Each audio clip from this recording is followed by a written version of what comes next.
Dear students, welcome to Bilade sir classes. बघा, आजपासून आपण बिलाडे सर क्लासेस आपल्या ह्या ज्या यूट्यूब चॅनल आहे याच्यावरती क्रॅश कोर्स सुरू करतो आहे 10वीचा जे मॅथचा जो आपला सिलेबस आहे, मॅथ 1 आणि मॅथ 2, हे दोघं लेक्चर्स मी आपल्या ह्या यूट्यूब चॅनलवरती अपलोड करत राहणार आहे.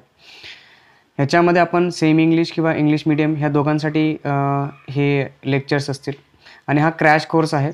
याच्यामध्ये आपण पटापट एक ओव्हरलुक करणार आहोत. आपला जो सिलेबस आहे त्याच्यामध्ये आपल्याला कोणते कोणते टॉपिक्स दिले आहेत आणि ते टॉपिक्स आपल्याला कसे सोडवायचे आहेत त्यांच्याबद्दल आपण आपल्या ह्या क्रॅश कोर्समध्ये शिकून घेणार आहोत. म्हणजे पटापट आपण जे काही आपल्याला जेवढे चॅप्टर्स दिले आहेत त्यांच्यावरती आपण एक ओव्हरलुक करून जाणार आहोत या क्रॅश कोर्समध्ये. म्हणजे काय होईल की आपण ज्यावेळेस रेग्युलर क्लासमध्ये जाऊ किंवा रेग्युलर आपण आपलं जे आपल्या 10वीचा सिलेबस सुरू होईल याच्यामध्ये आपल्याला हे सगळं जमायला सुरुवात होऊन जाईल. म्हणजे आपल्याला आधीच माहिती असेल की याच्यामध्ये काय करायचं आहे असं.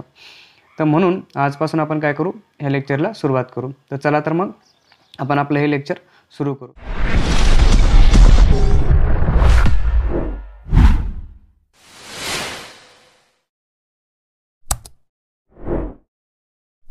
बघा, मॅथ 1चा हा सगळ्यात पहिला जो धडा आहे त्याचं नाव आहे लिनियर इक्वेशन इन 2 व्हेरिएबल्स. पहिले तर तुम्हाला चांगलं माहिती असायला पाहिजे लिनियर इक्वेशन इन 2 व्हेरिएबल काय असतं असं. कारण 9वीच्या मध्ये आपल्याला लिनियर इक्वेशन इन 2 व्हेरिएबल दिलं होतं. ठीक आहे. पण लिनियर इक्वेशन इन 2 व्हेरिएबल कसं, की बघा, जर आपण लिनियर इक्वेशन म्हटलं तर त्याचा एक बेसिक फॉर्म असतो, म्हणजे जनरल फॉर्म असतो. तो जनरल फॉर्म आपण म्हणतो लिहिला जातो जनरल फॉर्म. हा जनरल फॉर्म नॉर्मली लिनियर इक्वेशनचा असा असतो ax plus by plus c is equal to 0.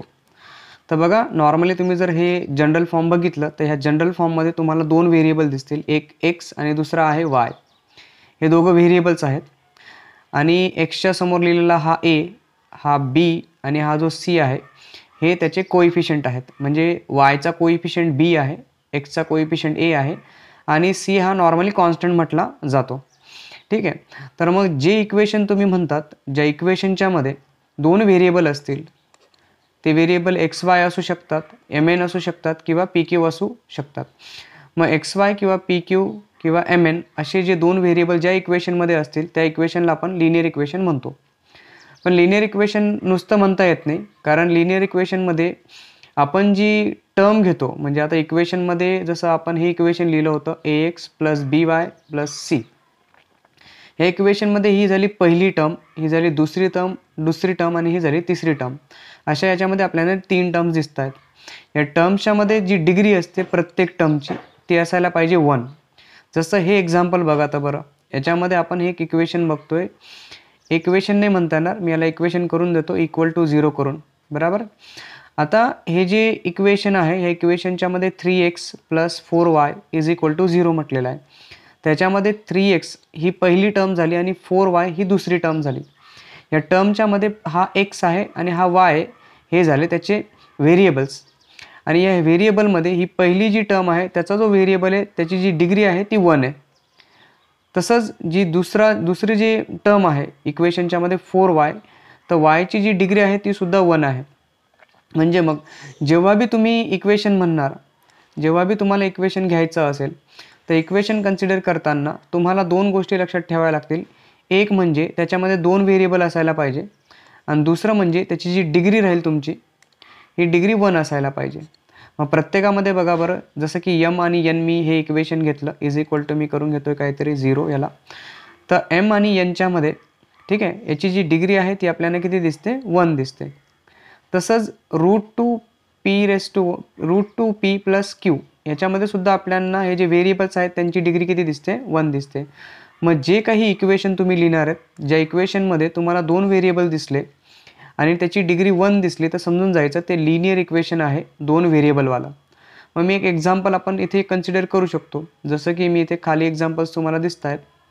हे एक्झाम्पल बघा बरं. हे एक्झाम्पल दिसतं आहे 4m plus 3n minus 12 is equal to 0. हे एक इक्वेशन आहे ज्याला लिनियर इक्वेशन म्हणता येईल. का बरं? कारण ह्या लिनियर इक्वेशनच्या मध्ये आपल्याला दिसते की याची डिग्री 1 आहे असं. ठीक आहे. म्हणजे प्रत्येक टर्म आपल्याला दिसते, त्या प्रत्येक टर्मच्या मध्ये त्याची जी डिग्री आहे ती 1 आहे. सिमिलरली हे आपण जनरल फॉर्म म्हणत होतो ax plus by plus c is equal to 0. याच्यामध्ये सुद्धा आपल्याला डिग्री किती दिसते, 1 दिसते आणि एक्स आणि वाय हे 2 व्हेरिएबल दिसत आहेत. तसंच याच्यामध्ये सुद्धा एम आणि एन हे 2 व्हेरिएबल होते, म्हणून मी ह्या इक्वेशनला म्हणेल linear equation in two variable. ठीक आहे. आता हे जर linear equation in two variable असेल तर याचे खूप सारे एक्झाम्पल पण आपण घेऊ शकतो. जसं की आपण म्हणतोय की √2x minus √5y is equal to 16, हे सुद्धा आपलं इक्वेशन झालं, लिनियर इक्वेशन झालं. आता हे जर लिनियर इक्वेशन असेल तर आपण त्याला म्हणू शकतो की हे लिनियर इक्वेशन आहे असं. √2चा कोएफिशियंटचा काही फरक नाही पडत, फक्त कोएफिशियंट 0 नको यायला. जर कोएफिशियंट 0 झाला ना तर काय करेल, तो या पुऱ्या टर्मला 0 करून देईल. जसं बघा की मी इथे लिहिलं 0m plus 4n minus 12 is equal to 0. तर याच्यामुळे 0ने एमला मल्टिप्लाय केलं, त्याच्यामुळे ही जी पुरी टर्म आहे ती 0 होऊन जाईल आणि याच्यामध्ये फक्त एकच व्हेरिएबल उरेल, तो असतो तुमचा n व्हेरिएबल. मग आपल्याला 2 व्हेरिएबल लागतात, म्हणून याच्यामध्ये जो कोएफिशियंट आहे तो 0 नको यायला. ही एक सुद्धा कंडिशन आहे की तुमचं लिनियर इक्वेशन असायला पाहिजे असं. फक्त एवढे 0 नका घेऊ, पॉईंटमध्ये सुद्धा तो चालतो. मग जसं की हे एक्झाम्पल बघा, ह्या एक्झाम्पलमध्ये √2x घेतला आहे, ठीक आहे, √5y इज इक्वल टू 16. तर हे झालं एक लिनियर इक्वेशन.